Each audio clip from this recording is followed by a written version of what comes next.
mengisi borang EPU yang standard, tapi ialah tak ada rezeki untuk melanjutkan pengajian ke peringkat berkenaan. Tetapi ada peluang kedua, sebab dia bukannya satu pintu tertutup, ada pintu lain yang terbuka. Kadang-kadang banyak saluran yang kita tak tahu. Asalkan yang penting kita ada peluang untuk melanjutkan pengajian ke Menara Ilmu Tercinta. Baik, ada seorang pelajar yang telah pun memanfaatkan apa peluang yang diberikan. Dia sentiasa cakna, apa peluang sentiasa diusahakan. Kita saksikan. Ya.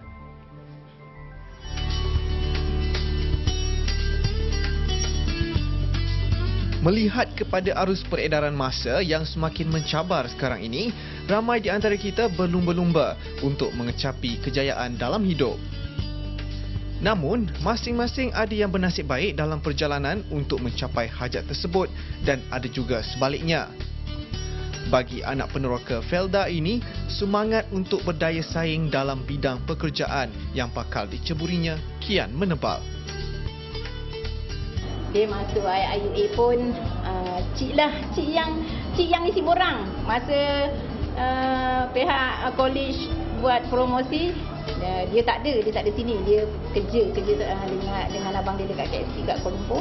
Jadi cik ambil borang sebab dia punya keputusan ada pada cik isi borang semua. Lepas tu cik telefon, cik cakap cik dah isikan borang masuk college IUA. Dia kata college apa tu mak? Cik cakap college juru optik, pemeriksaan mata. Alah, I tak minat lah mak. Tak, cakap mesti pergi. Sebab ini atas biaya Felda. Jadi cik cakap pergi je lah, cik cakap kan. Tidak seperti individu lain, Zuhairi bijak mengambil inisiatif selepas menyedari dia tidak berpeluang untuk ke Institut Pengajian Tinggi Awam. Di samping itu, pihak Felda turut menjadi pemangkin semangat anak muda ini dengan menyediakan pembiayaan penuh pengajian peringkat sijilnya dalam bidang optometri. Walaupun berkelulusan sijil pelajaran Malaysia dalam aliran sastra, usia mudanya kini tidak disia-siakan untuk menceburi bidang sains. Macam saya lepas belajar, saya dah tahu apa saya akan buat. Kerja pun dah ada, dah tahu apa arah tuju. Itu sebab dah mula berminat dengan benda ni. Itu memang nak sambung lah terus jadi optom. Oleh itu, Kolej IIUA inilah yang akan memainkan peranan penting dalam merealisasikan impian seorang bakal graduan optometri ini. Riak wajah lega kedua ibu bapa Zuhairi kini jelas terpancar dan hanya doa yang mampu dipanjatkan bagi menyaksikan masa depan cerah anak mereka. Alhamdulillah lah saya. Tentang Zairi ni, saya memang suruh dia belajar sampai dia berjaya. Dan satu lagi, saya memang galakkan dia lah. Dia suruh belajar di kolej.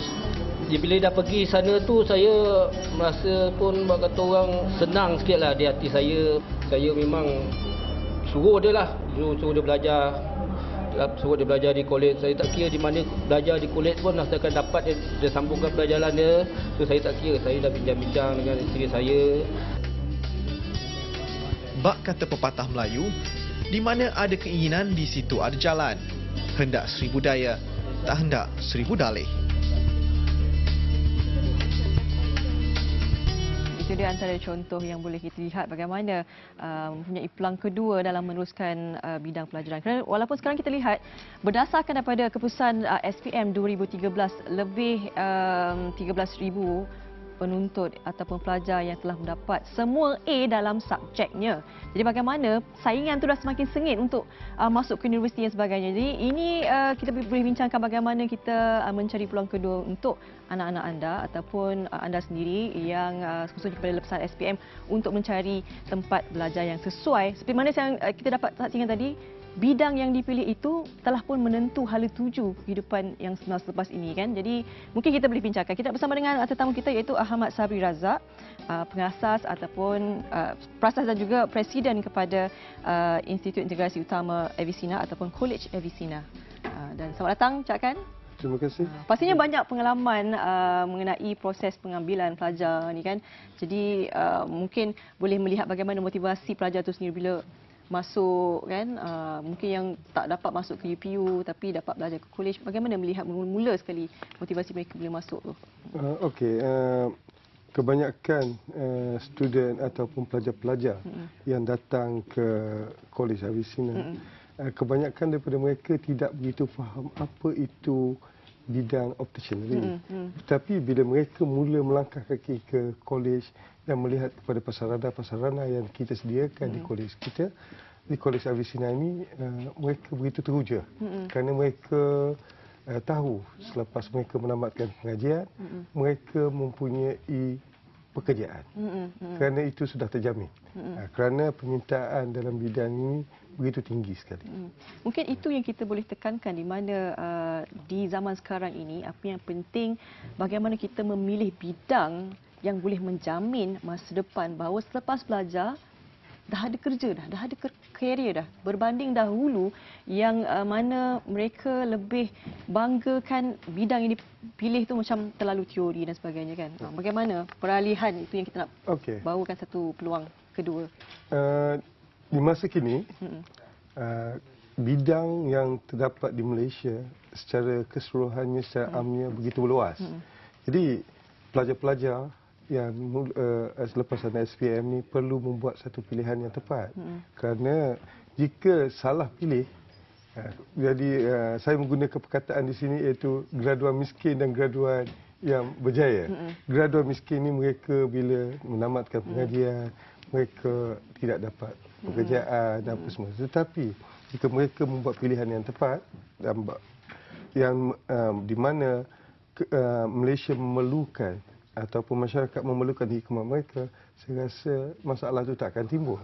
Jadi bidang optometry ini adalah salah satu bidang yang memang terjamin peluang pekerjaannya. Itu antara bidang yang telah betul-betul utamalah, bidang utama yang difokuskan oleh College Avicenna kan. Penjagaan mata, melahirkan barisan juru optik kan. Jadi kalau kita dengar bidang ini pastinya membabitkan pelajar-pelajar yang dahulu di sekolah menengah dalam bidang sains Lin kan. Tapi bagaimana mereka yang dah lepasan SPM ni, dia tak ada bidang sains ni tapi sastra, tapi macam mana boleh ke mereka mengikuti khusus ini? Itu satu soalan yang bagus tu. Sebenarnya di College Avicenna kita menawarkan CJ Teknologi Optik. Maknanya di sini pelajar-pelajar yang bukan aliran sains tulen boleh memasukinya dengan hanya keperluannya ialah lulus bahasa Inggeris. Mereka juga perlu mendapat kredit dalam matematik dan juga general science, iaitu sains am. Dari sini mereka selepas menamatkan pengajian dalam bidang di peringkat sijil akan dapat melanjutkan pelajaran di peringkat diploma. Yang mana di peringkat diploma ini hanya pelajar sains saja yang boleh. Jadi itu hala tuju yang untuk mereka yang bukan daripada aliran sains tulen. Ini satu inisiatif ataupun usaha yang boleh kita tanamkan kepada pelajar supaya tidak adanya satu perkataan putus asa kan. Kerana bila kita memberi peluang kedua kepada mereka ni, kerana tak semestinya peluang pertama dia berikan tu bila SPM keputusannya tak baik, tapi mungkin yang kali ini bila kita dapat memilih bidang yang sesuai, menjadi seorang yang lebih itu yang dikatakan kadang-kadang manusia ni kita ada late bloomer. Ini mungkin di peringkat SPM-nya dulu banyak main kan. Jadi bila diberi peluang kedua, mereka akan mengambilnya dengan dua belah tangan. Mereka akan berusaha dengan begitu bersungguh-sungguh. Tapi memang betul, memang terbukti usaha mereka memang telah terbukti di kolej kita sendiri. Mereka daripada aliran sastra, perdagangan, mereka sudah menamatkan pengajian di peringkat sijil dan sekarang berada di peringkat diploma. Okey, itu dia memang satu, saya rasa inilah peluang yang pastinya memberi satu tangga untuk kita berjaya mencapai cita-cita yang sebenar. Terima kasih Encik Ahmad Sabri Razak, pengasas dan juga Presiden College Avicenna. Dan selepas ini tadi kita dah berkongsi